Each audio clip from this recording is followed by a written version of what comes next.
It has two titles, not because it's pretentious, but you can't decide which one I like better. So it's called alternately In the Italian Quarter or The Unicorn's Girl. Yes, they're, completely the same. In the Italian Quarter, she drove her car past old Italian men seated outside of cafes, drinking their morning coffees.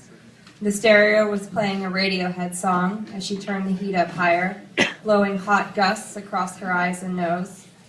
Tentatively, Emily parked her car in the lot next to the art store. The clock read 5 to 9. She glanced across the street and felt her stomach drop as she recognized the Italian restaurant they'd ate at, the afternoon he picked her up from the airport. They'd eaten a late lunch of lasagna and minestrone soup, rivers of red on china-white plates. Afterwards, they'd gone into the market next door. She picked a red wine, entranced by its Romanesque label. He picked up a baguette and a six-pack of aranciata. That was the first, last, and only time she'd been to the Italian Quarter. And here she was again, on a December morning, alone in her car, exactly 1 month to the day. She turned off the radio. The clock ticked over to 9 and she got out, carefully locking her car behind her. As she walked around to the front of the building, she sniffled and pulled her coat tighter. Sadness welled up behind her eyes, pressing into the small spaces of her sinuses, threatening to flood out and down her face. She sniffled again. Emily walked up to the door as a man flipped the sign from closed to open. She stepped inside, grateful that they'd rearranged the floor display since she'd last been in. This was the only store in the city that carried what she wanted. She cut through the aisles stocked with tubes of paint and went up the iron stairs to the second floor. Wandering the aisles, she located what she wanted without much difficulty. She selected a generously sized wooden awl, the nub about the size of her palm. Emily thumbed through packets of waxed thread, extracting the cheapest one. She consulted her sticky note list of items and perused the ingredients of the glue bottles lined up on the shelf. She turned them over in her hands, noting their heft and color. These she did not know how to pick, but rather than ask, she chose one and added it to her basket. Her eyes ran over the shelf tags, looking for the book board.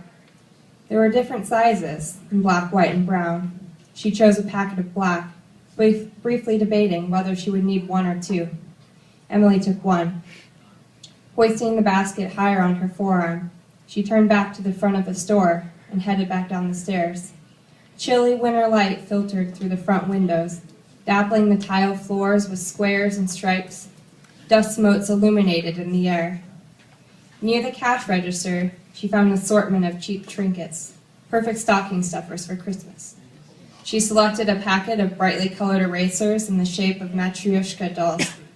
Emily sorted through a bucket of fridge magnets and pulled out a set for writers: a pen, a pencil, a paperclip, and a typewriter. To this she added a small pouch of paper clips, carefully molded into the shape of horses. Taking a deep breath, she approached the racks of paper.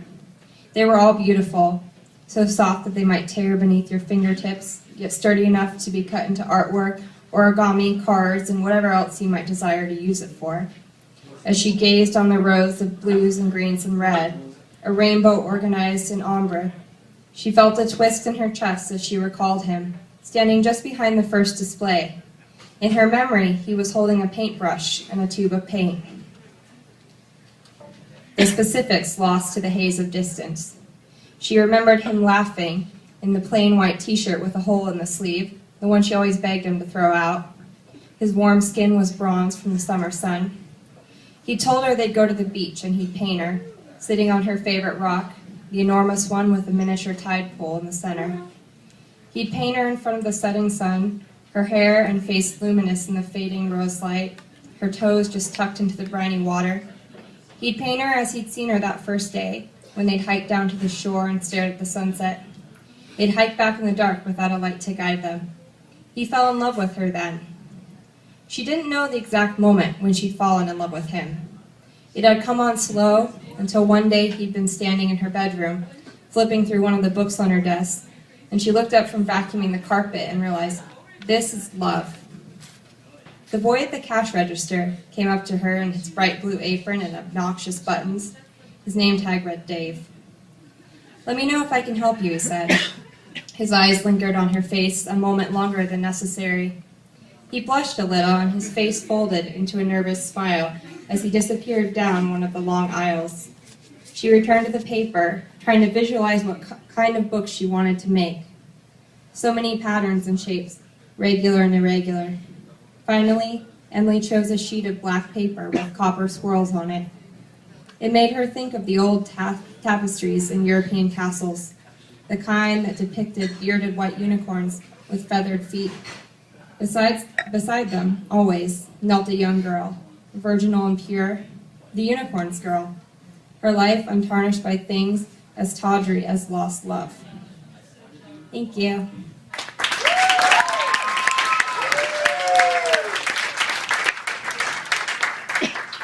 And next up, we're welcoming back an old Blabbermouth fan favorite.